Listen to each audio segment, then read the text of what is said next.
요즘에 취업하기가 정말 힘들다라고 합니다. 취업하기 위해서는요, 그 학력, 뭐 여러 가지 자격증 이런 것들을 많이 취득해야 되는데 그런 것들을 가리켜서 이제 스펙이라고 합니다. 그러니까 새로운 용어가 생겼습니다. 취직이 워낙 어렵다 보니까 스펙을 많이 쌓아야 되고요. 특별히 이제 스펙도 많이 쌓이다 보니까요. 스펙 가지고 비교할 수 없으니까 그 다음의 것들을 또 본답니다. 그러니까 스펙 외에 또 다른 것이 있어야 되는데 요즘에 큰 기업들이 무엇을 보냐면 얼마나 사회생활을 잘하는가, 얼마나 사람과 사람끼리 관계를 잘 맺는가 하는 것을 본답니다. 그런데 그것을 보기가 쉽지 않죠. 단시간에. 그래서 하는 것이 뭐냐면 그룹끼리 캠핑을 가게 한답니다. 텐트를 치게 하고 요리를 하게 하고 공동체 생활을 하게 하면서 그 안에서 어떻게 생활하는지 이러한 것들을 본다는 겁니다. 그러니까 예전에는 좋은 대학 나오고 좀 좋은 과 나오면 취업이 됐는데 이제는 그거 가지고 안 되는 거예요. 영어도 잘해야 되고 또 인물도 좋아야 되고 여러 가지 스펙들을 많이 쌓아둬야 한답니다. 거기다가 더 나가서 이제는 사회생활까지도 잘할 수 있는 어떤 성격까지도 본다는 것이죠. 참 취업하기가 힘든 세상을 우리가 살고 있습니다. 그런데 취업하는 것도 어렵지만 여러분 취업하고 나면 또 직장 생활도 그렇게 녹록하지 않죠. 직장 생활 하시는 분들 느끼시겠지만 이렇게 맞춰가며 또 이렇게 자기의 삶을 희생하며 직장 생활을 잘 하기가 또 쉬운 것만은 아닌 것 같습니다. 얼마 전에 뉴스에 보니까요, 백화점에서 지하 주차장에서 아르바이트하는 사람에게 뭐 친절하지 않은 여러 가지 몇 가지 이유만으로 무릎을 꿇게 해서 그것이 이제 영상이 올라오고 이제 여러 일들이 있었죠. 보셨습니까? 또 며칠 뒤에는요, 또 지방의 한 백화점에서 이제 물건을 바꿔달라 뭐 그랬는데 뭐 안 바꿔주고 뭐 실갱이 하다가 뭐 난동을 벌였다죠. 그래서 직원의 따귀를 때렸다는 이런 뉴스도 나오는 걸 보게 됩니다. 취업하는 것도 참 어렵지만 또 취업해서도 또 쉬운 직장 생활이 아니다라는 것이죠. 취업하기도 힘들고 취업해서 또 직장 생활하기도 쉽지 않은 우리가 그러한 시대를 살고 있는 것 같습니다. 그렇다 할지라도 여러분 주님이 공급하시는 힘으로 날마다 그 자리에서 승리하시는 여러분이 되시기를 예수님의 이름으로 축원합니다. 아멘. 만약에 여러분 어떤 한 사람이 취업을 했다고 가정을 해보시죠. 이제 원하는 직장에 들어갔습니다.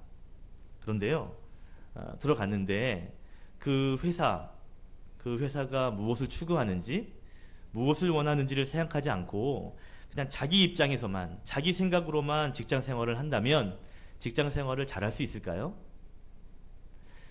그 회사가 무엇을 요구하는지 어떠한 목표를 가지고 나아가는지 그러한 회사의 방침 그 마인드를 알지 못한 채로 그냥 내가 잘하는 거 열심히 한다 이런 마음 가지고 일한다면 직장 생활을 잘할 수 있을까요?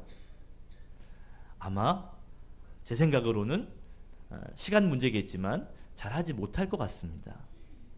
갈등이 있겠죠.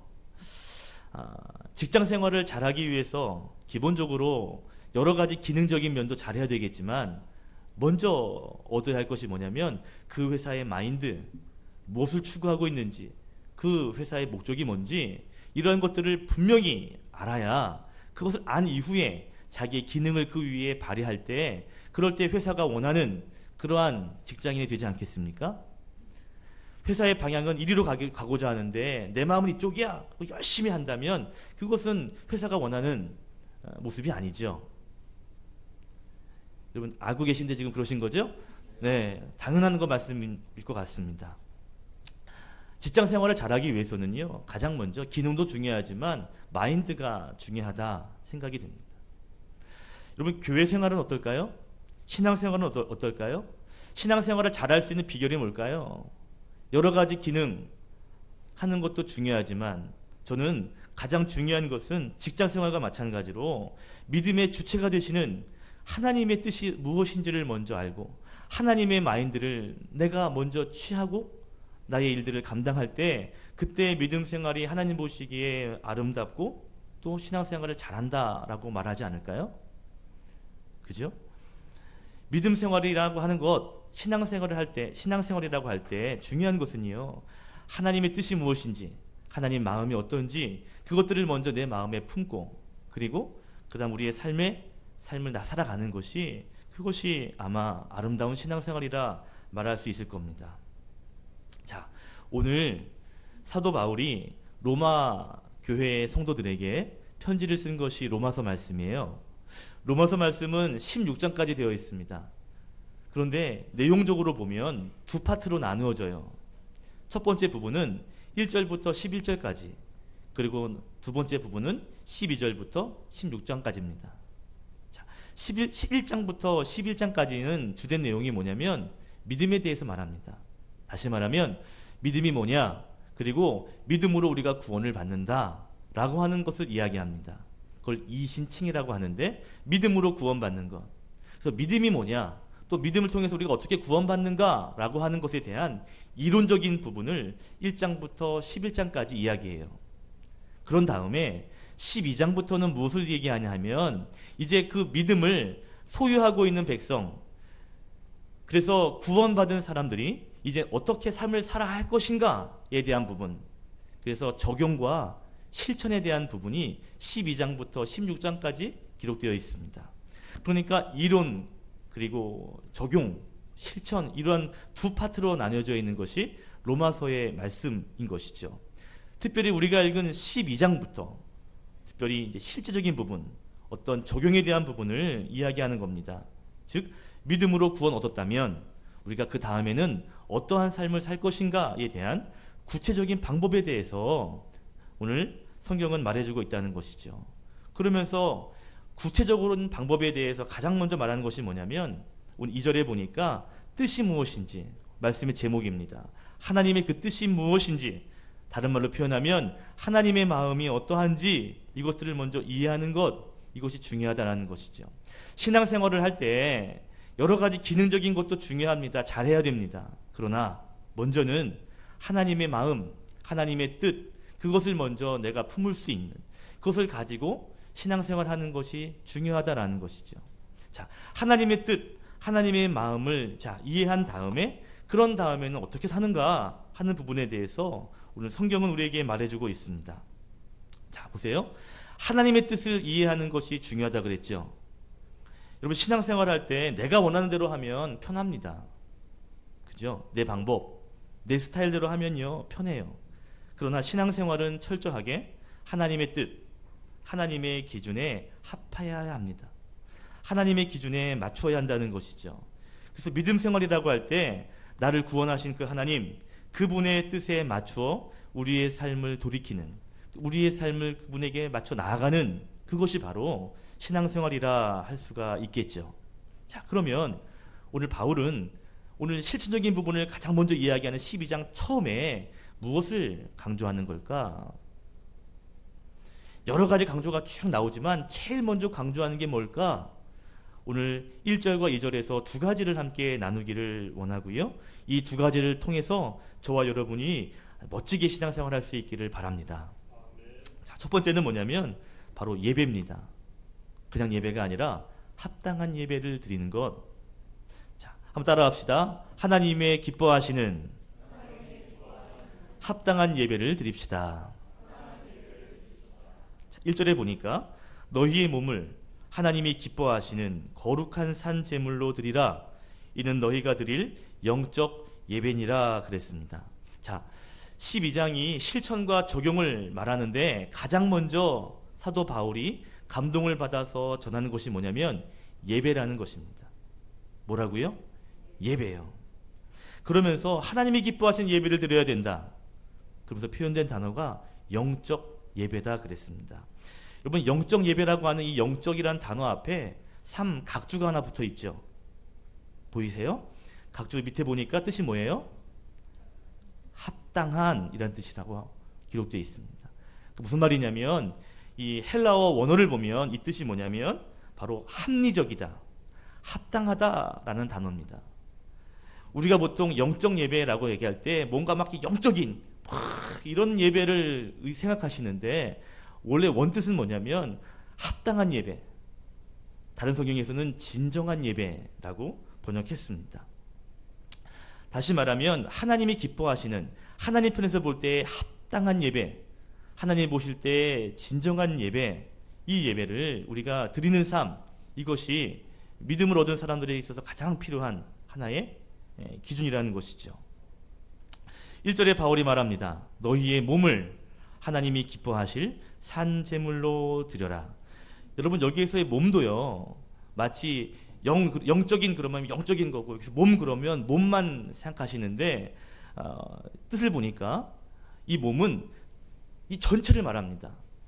다시 말하면 이 몸 안에 있는 전체, 우리의 정신, 마음, 의지, 생각, 우리의 몸, 이 전부를 가리키는 이 몸 전체를 말하는 거죠.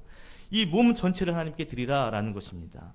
그래서 공동 번역에서는 뭐라고 번역했냐면 여러분 자신을 하나님께 기쁘게 드려라. 전 자신을 기쁘게 드리십시오.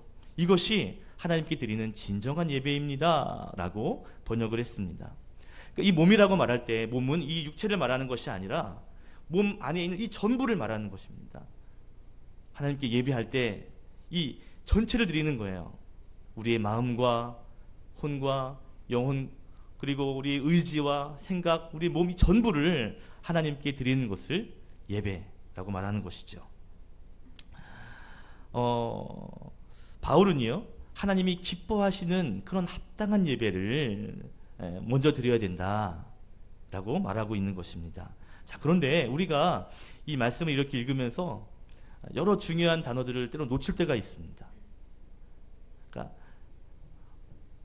오늘 말씀 1절의 말씀처럼 산 제물, 거룩한 제물, 영적인 예배, 이러니까 이런 단어에 우리가 많이 마음이 가서 슥 지나가는 단어가 하나 있어요.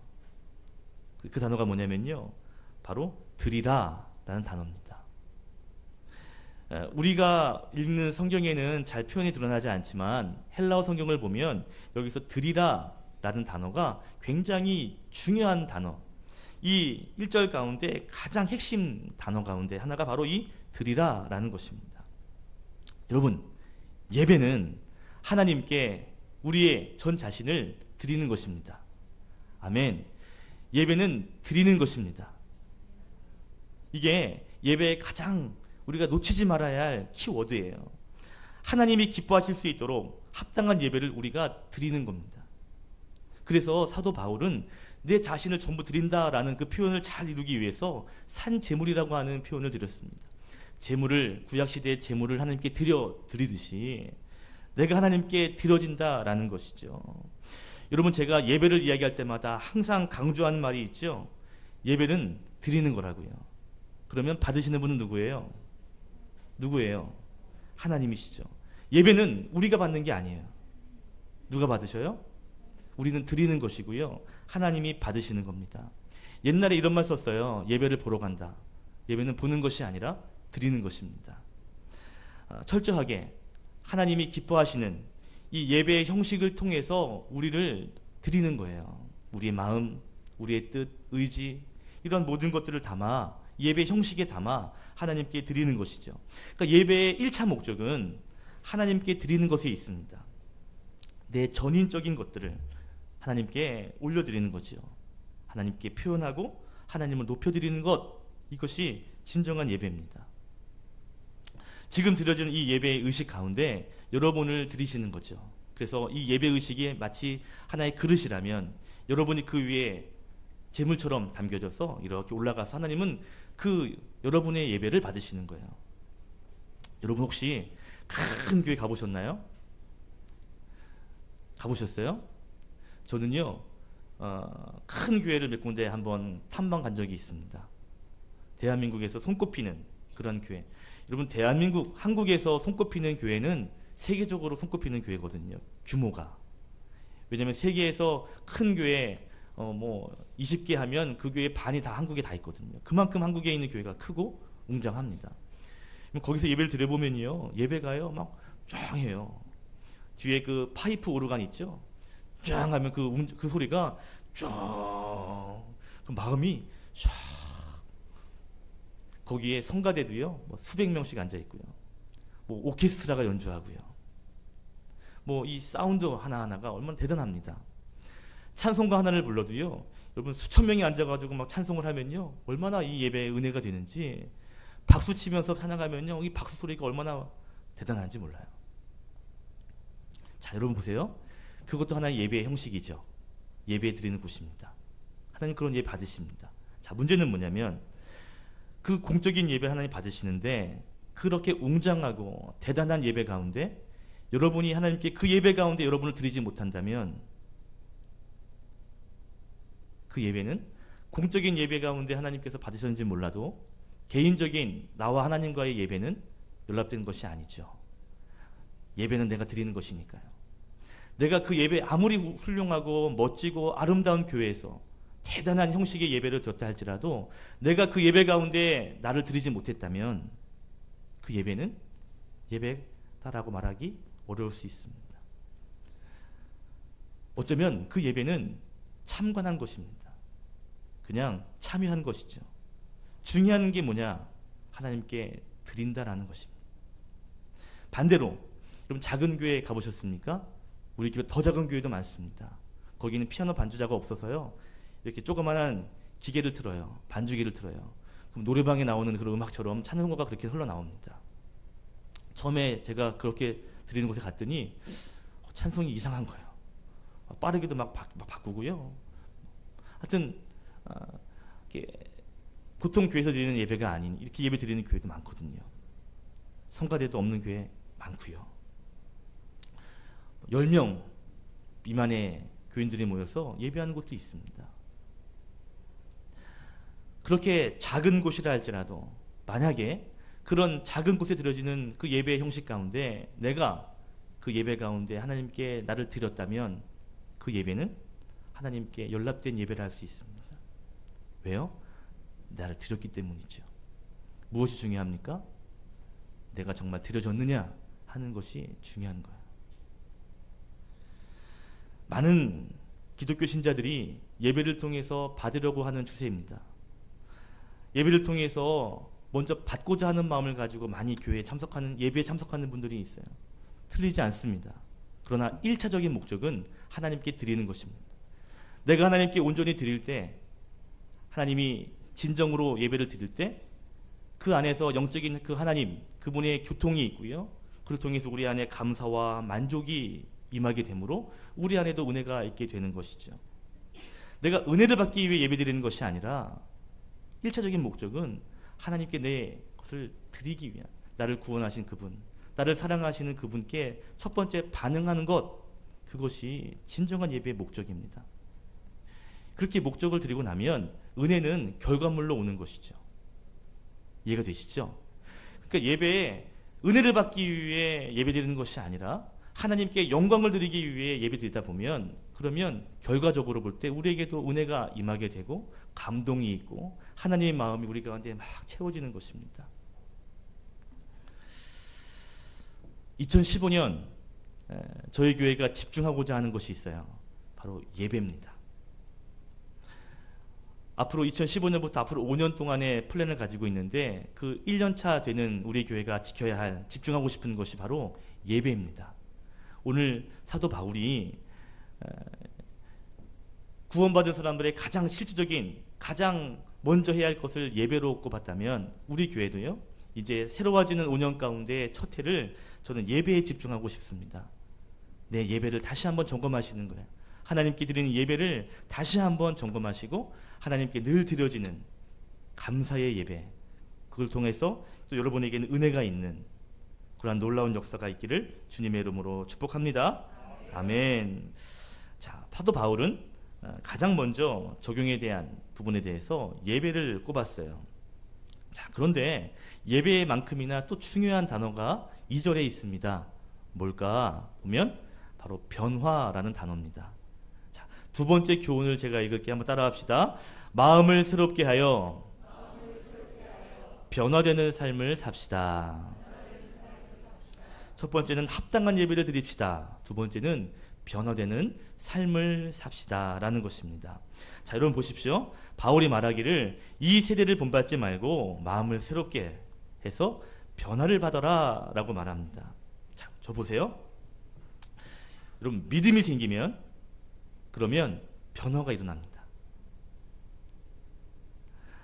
그런데 믿음이 생기지 않으면 그 어떤 것을 보아도 변화가 일어나지 않습니다.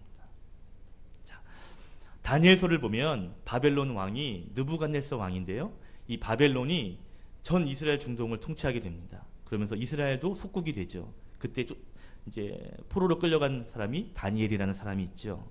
자, 이 느부갓네살 왕이요, 이렇게 통치를 다 하게 되는데 어느 날 꿈을 꿔요. 근데 그 꿈이 너무 심란한 겁니다.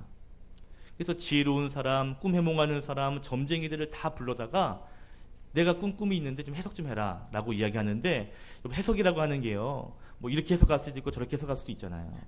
그러니까 내가 너희를 못 믿겠다. 그러니까 내 꿈을 해석하려면 먼저 내가 꿈을 먼저 맞춘 다음에 그 다음에 해석해라. 그럼 내가 그 해석을 믿어주마.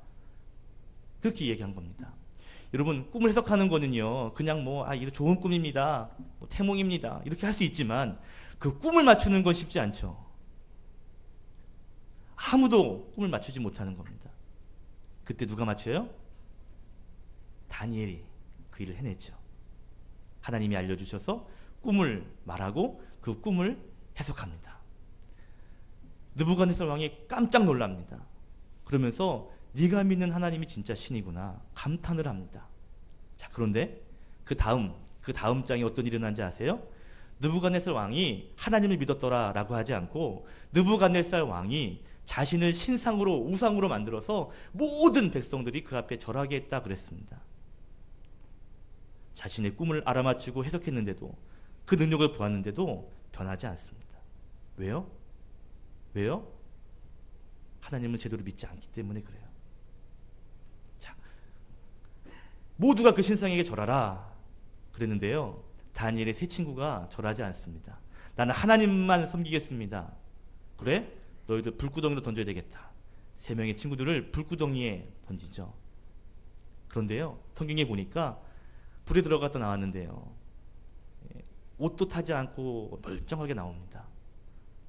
느부갓네살 왕이 깜짝 놀라죠. 그러면서 너희가 믿는 신 내가 찬양한다, 대단하다 인정합니다. 그런데도 그러한 대단한 능력을 보아도 변하지 않습니다. 왜요?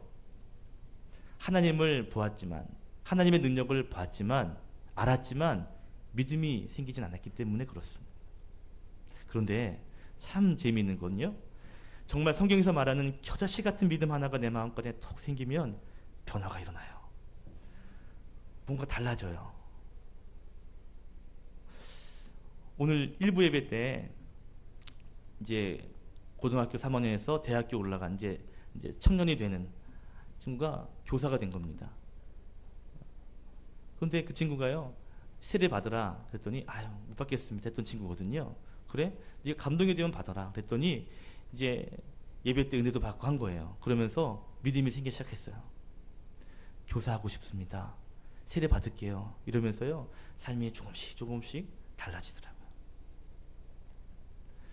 지난 며칠 전에 저희 교회에서 잠깐 있었던 황화순 목사님 전화가 왔어요. 목사님, 그 친구 아시죠? 카톡이 왔는데요, 은혜를 받았나 봐요. 그러면서 교회 얘기를 하고 은혜 얘기를 하더랍니다. 달라지고 있는 걸 보는 것이죠. 여러분, 믿음이 있느냐 믿음이 없느냐는요, 변화되느냐 변화되지 못하느냐에 어떻게 보면 초석이 된다라고 말할 수가 있습니다. 하나님을 아는데 지식으로만 알고 하나님을 보았지만 믿음으로 그것을 받아들이지 못한다면요, 그것은 삶에 영향을 끼칠 수가 없는 것이죠. 그러나 정말 믿음이 조금씩 생기게 되면요, 우리도 모르는 사이에 나는 변한 것 같지 않은데 삶이요 변해가요. 오늘 바울이 뭐라고 얘기하냐면, 오늘 예수 그리스도를 믿음으로 말미암아 구원에 이른다 라고 하는 이야기를 한 이후에 그 믿음이 생기면 우리의 마음이 늘 새로워지고 변화되는 삶으로 나아가야 된다라는 것을 이야기하고 있는 것입니다. 세상의 기준이 아닌 하나님의 기준, 하나님의 마음, 그걸 소유하기 때문에 세상에 이 세대를 본받는 것이 아니라 예수 그리스도의 마음을 본받으며 신앙생활 및 우리의 삶의 자리를 채우며 나아간다라는 것이죠. 날마다 조금씩 새로워지는 것. 날마다 우리의 삶이 변화되는. 그래서 지나고 나서 보면 옛 습관, 옛 관습들이 다 끊어져 버리고 오히려 이만큼 와 있는 우리의 모습들을 보게 되는 것이죠. 참 신기해요. 은혜를 받잖아요. 그리고 믿음이 우리 가운데 이렇게 물결처럼 들어오면요, 보는 관점이 이렇게 달라져요. 옛날에는 나 좀 알아줬으면, 내가 좀 힘냈으면 하다가도 믿음이 슉 와서 내 마음을 탁 터치하면요, 그러면 약한 자가 마음에 들어옵니다. 어려운 사람들이 내 마음에 들어와요. 옛날에는 들어오지 않았던 사람인데 그 사람을 위해 기도하게 되고요. 어떻게 하면 도와줄까? 어떻게 하면 저 사람의 마음을 위로할 수 있을까? 이런 것들이 막 생기는 것 같아요. 아파하는 사람, 약한 사람에게 시선이 갑니다.